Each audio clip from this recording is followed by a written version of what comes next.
यह पौधा का एक फल अमृत के तुल्य माना गया है। बच्चे बूढ़े सभी को पसंद आता है, लेकिन इसके फल के बारे में जानकारी न होने की वजह से कई लोग इसे मात्र एक मामूली फल समझते हैं।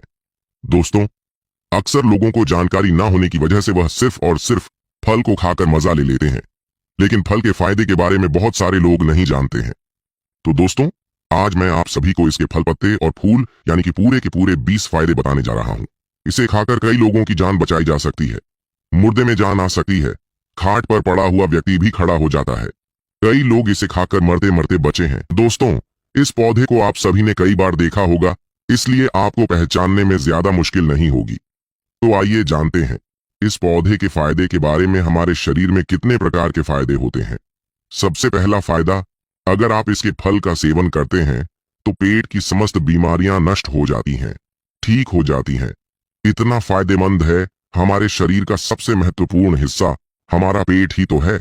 यह सबसे महत्वपूर्ण हिस्सा क्यों है, मैं बताता हूं। आपके पेट में अगर एसिडिटी या गैस बनने लगती है तो एसिडिटी की वजह से आपको घबराहट या बेचैनी होने लगती है, आपके सर में दर्द होगा, आपका जी मिचला जाएगा, उल्टियां जैसी समस्याएं महसूस होगी।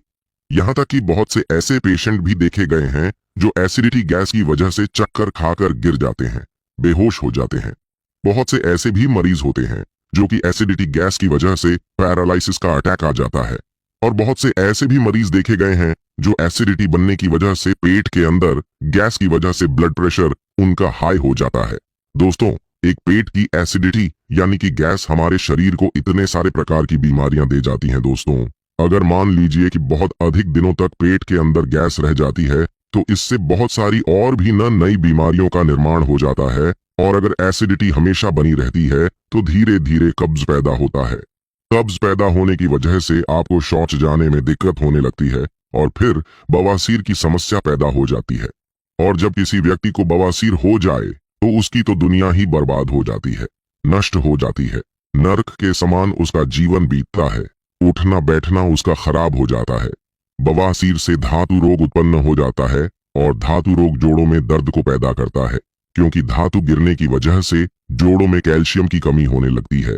और वही धातु रोग कुछ दिनों के बाद शीघ्र पतन को जन्म देता है और शीघ्र पतन की वजह से नामर्दी जन्म लेती है।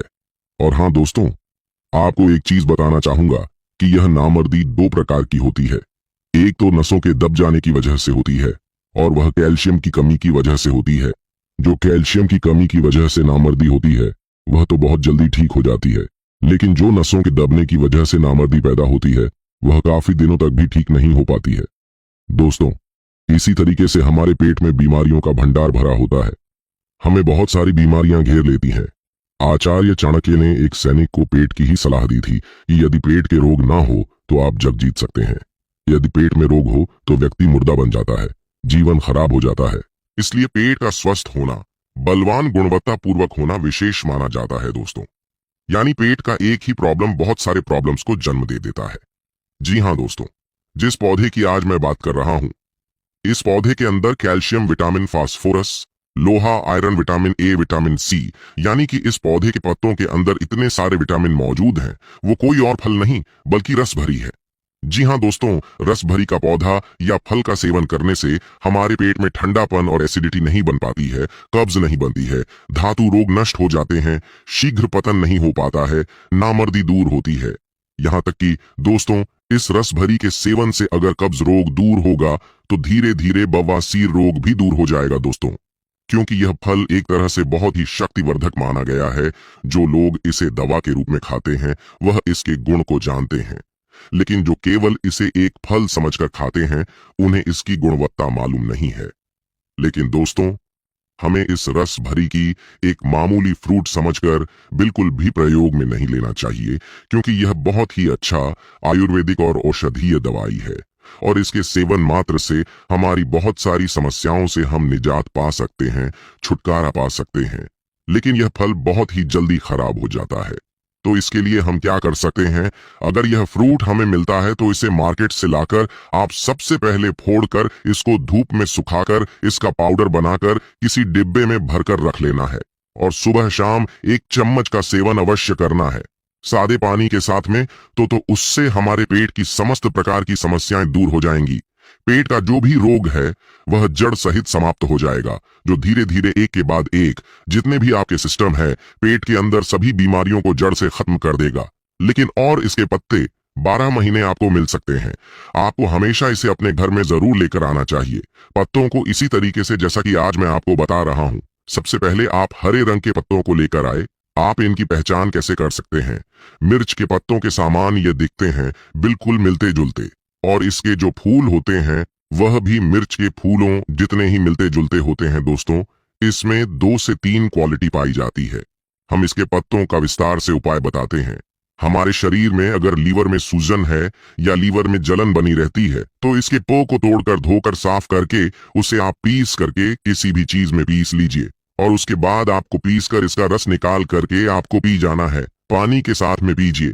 पेट के अंदर ठंडापन महसूस होगा और पेट में बहुत सारी बीमारियों को दूर करेगा। दोस्तों, इसके फल के सेवन से हार्ट मजबूत होता है। अगर हमारे हार्ट में कोलेस्ट्रॉल की मात्रा बढ़ गई है जिसकी वजह से धड़कन तेज हो जाती है, हार्ट में कभी कभी दर्द या चुभन महसूस होती है, हार्ट में गर्मी यानी कि जलन महसूस होती है, तो आप रस भरी के फल का सेवन कीजिए। प्रतिदिन कम से कम 1 महीना लगातार आपको इसका सेवन करना है, ज्यादा नहीं। लेकिन 50 ग्राम रस भरी आप ताजे रस जो है इसका फ्रूट का सेवन करते हैं तो देखिएगा कितना फायदा आपको महसूस होगा। आपको हार्ट में बिल्कुल भी जलन महसूस नहीं होगी, धड़कनें हमेशा बराबर रहेगी। इस पौधे का तासीर ठंडा होता है, इसलिए अगर कहीं किसी वजह से आप जल गए हैं या तेल से आप जल गए हैं या किसी चीज से घर में जल गए हैं तो आप रस भरी के पत्ते को पीस करके पेस्ट बनाकर उस जगह पर लेप लगा लें। जलन बिल्कुल ही समाप्त हो जाएगी, यानी जले हुए स्थान पर जलन कम कर देगा और छाले भी नहीं होने देगा। इस तरीके से आप रस भरी के पौधे से कई प्रकार के प्रयोगों को कर सकते हैं।